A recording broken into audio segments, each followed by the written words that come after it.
আপনারা দেখছেন TVN update, সাথে আছি আমি মৌসুম ইসলাম।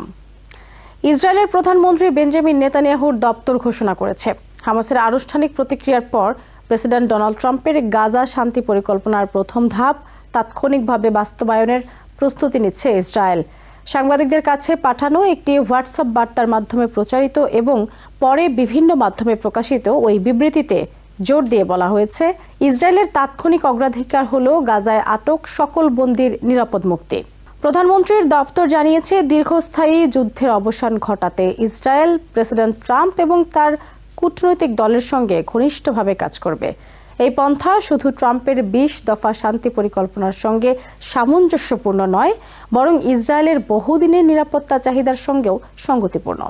শুক্রবার হামাস তাদের প্রতিক্রিয়া জানায়, ট্রাম্প পরিকল্পনা গ্রহণের জন্য রবিবার পর্যন্ত সময়সীমা বেঁধে দিয়েছিলেন। তারা প্রস্তাবটি সরাসরি প্রত্যাখ্যান করেনি, তবে কিছু শর্ত উপস্থাপন করেছে।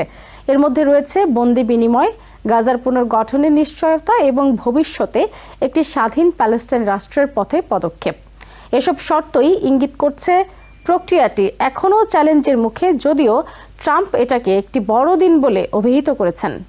ইসরায়েলের জন্য প্রধান উদ্বেগ বন্দি ইসরায়েলিদের মুক্তি। গাজায় আটক পরিবারের সদস্যদের মুক্তির দাবিতে দেশটির জনমত সরকারকে মাসের পর মাস চাপ দিয়ে আসছে। হামাসের এই শর্ত সাপেক্ষ প্রতিক্রিয়ার পরপরই তাৎক্ষণিক বাস্তবায়নের ঘোষণা মূলত জনগণের কাছে অগ্রগতির বার্তা পৌঁছে দেওয়ার একটি প্রচেষ্টা হিসেবেও দেখা হচ্ছে। আন্তর্জাতিক প্রতিক্রিয়াও দ্রুত এসেছে। ইউরোপের বেশ কয়েকজন নেতা সম্ভাব্য অগ্রগতিকে স্বাগত জানালেও সতর্ক করেছেন, হামাসের শর্তগুলোকে গভীরভাবে যাচাই করতে হবে যাতে মূল কাঠামো দুর্বল না হয়। আঞ্চলিক মধ্যস্থতাকারী মিশর এবং কাতারকেও আলোচনার কারিগরি দিকগুলোতে, যেমন বন্দি বিনিময় ও মানবিক সহায়তার বিষয়ে সক্রিয় ভূমিকা নেওয়ার আশা করা হচ্ছে। নিজের ফ্লোরিডা বাসভবন থেকে ট্রাম্প বলেন, আজ একটি বড় দিন। তিনি এই ঘটনাকে তার কূটনৈতিক প্রক্রিয়ার সাফল্য হিসেবে বর্ণনা করেছেন, যেখানে চাপ এবং সময়সীমাকে কৌশলগতভাবে ব্যবহার করা হয়। তার দল এখন হামাসের আংশিক প্রস্তাব মেনে নেয়াকে একটি কার্যকর চুক্তিতে রূপ দিতে কাজ করছে, যা গাজা সংঘাতের সবচেয়ে রক্তক্ষয়ী অধ্যায়ের অবসান ঘটাতে পারে। তবে বিশ্লেষকরা সতর্ক করেছেন, সামনে পথ এখনও কণ্টকাকীর্ণ। হামাসের শর্তগুলো, যেমন তহবিল পুনর্গঠন, নিরাপত্তার নিশ্চয়তা, রাজনৈতিক স্বীকৃতি, অতীতে বহুবার শান্তি প্রচেষ্টা ব্যাহত করেছে। ইসরায়েলের নিরাপত্তা কেন্দ্রিক অবস্থান এবং হামাসের ছাড় পাওয়ার দাবি আসন্ন সময়ে বড় বাধা হয়ে দাঁড়াতে পারে।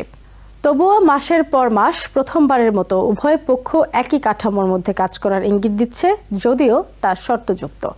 ইসরায়েল যদি ট্রাম্পের পরিকল্পনা এগিয়ে নিয়ে যায় এবং হামাস তাদের শর্ত বজায় রাখে, তাহলে আগামী দিনগুলোতে গাজা যুদ্ধের সমাপ্তির একটি ভঙ্গুর হলেও গুরুত্বপূর্ণ পরিবর্তনের সূচনা হতে পারে।